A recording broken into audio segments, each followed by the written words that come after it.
Bonjour à tous. Aujourd'hui, je vais vous raconter une histoire qui ne vous laissera pas indifférent. C'est celle de Naja, une femme qui a traversé des épreuves incroyables avec patience et courage. Vous allez voir que, peu importe les difficultés, la vie peut toujours nous offrir une seconde chance. Alors, restez avec moi jusqu'à la fin. Et si ce genre de contenu vous plaît, abonnez-vous à mon compte pour découvrir d'autres récits inspirants et motivants. Naja vivait dans un petit village reculé, entouré de montagnes et de vastes champs.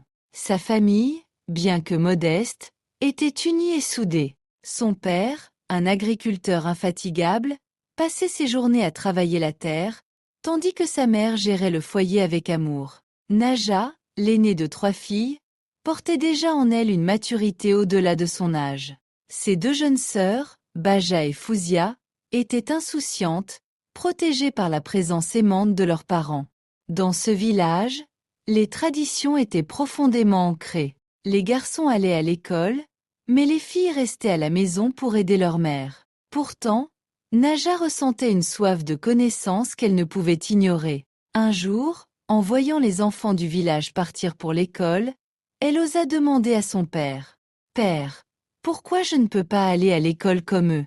Son père, pris entre son amour pour sa fille et les règles strictes du village, lui répondit doucement. « Ma fille, ici, les filles n'ont pas besoin d'étudier. Leur avenir est dans leur foyer, près de leur famille. » Ces mots blessèrent Naja, mais elle les accepta. Elle savait que dans ce village, défier les traditions était impensable. Le quotidien de cette famille paisible fut bouleversé le jour où leur père tomba gravement malade. Cet homme robuste, qui avait toujours été le pilier de la maison, devint soudainement faible et alité. La mère de Naja fit tout son possible pour le soigner, mais son état s'aggrava. Les prières incessantes ne suffirent pas, et il rendit son dernier souffle après plusieurs mois de lutte. Ce fut un choc immense pour la famille. Naja, alors âgée de seulement 13 ans, sentit tout le poids des responsabilités s'abattre sur elle. Pendant que sa mère pleurait silencieusement, elle lui prit la main et dit avec une force étonnante pour son jeune âge. « Maman, ne t'inquiète pas. Nous allons surmonter cela ensemble. Je suis là pour toi et pour mes sœurs. » Ces mots furent un tournant. Naja devint le pilier de la famille. Dès l'aube, elle se levait pour accompagner sa mère dans les champs. Ensemble, elles travaillaient dur, s'occupant des récoltes et veillant à ce que ses 2 jeunes sœurs ne manquent de rien. Malgré les longues journées de travail et la fatigue, Naja ne se plaignait jamais. Elle portait en elle une détermination inébranlable. Avec le temps, les sœurs grandirent. Baja, la cadette, atteignit l'âge où les familles commencent à recevoir des demandes en mariage. Un jour, une famille voisine vint demander sa main. La mère de Naja, bien qu'hésitante à l'idée de voir sa fille partir, accepta, espérant lui offrir un avenir stable. Le mariage fut célébré dans la simplicité, mais avec joie. Cependant, les premières semaines de mariage de Baja révélèrent une réalité bien différente. Sa belle-mère, autoritaire, la traitait comme une servante, et son mari, souvent absent, ne faisait rien pour la défendre. Un soir, Baja revint chez sa mère en pleurant. « Maman, je n'en peux plus.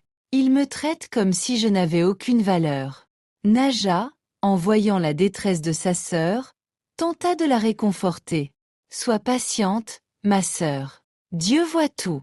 Peut-être que les choses s'arrangeront. » Mais les choses ne s'arrangèrent pas. Les disputes devinrent fréquentes, et finalement, Baja divorça. Pire encore, le tribunal attribua la garde de son fils à son ex-mari. Ce fut un coup dur pour Baja, qui sombra dans une profonde tristesse.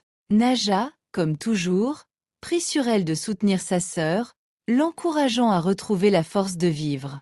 Les années passèrent, et Naja continua de porter le fardeau de sa famille. Elle ne pensait jamais à elle-même, sacrifiant tout pour le bien des siens. Elle avait accepté l'idée que le mariage ne faisait pas partie de son destin, se contentant de trouver du bonheur dans le sourire de sa mère et de ses sœurs. Mais alors qu'elle approchait de ses 40 ans, un événement inattendu bouleversa sa vie. Un homme du nom de Mohamed, directeur d'un hôpital, se présenta à leur porte. Il avait entendu parler de Naja à travers des villageois qui louaient son courage et sa générosité. Je cherche une femme forte et sincère, et tout ce que j'ai appris sur vous m'a convaincu que vous êtes celle qu'il me faut, déclara-t-il avec assurance.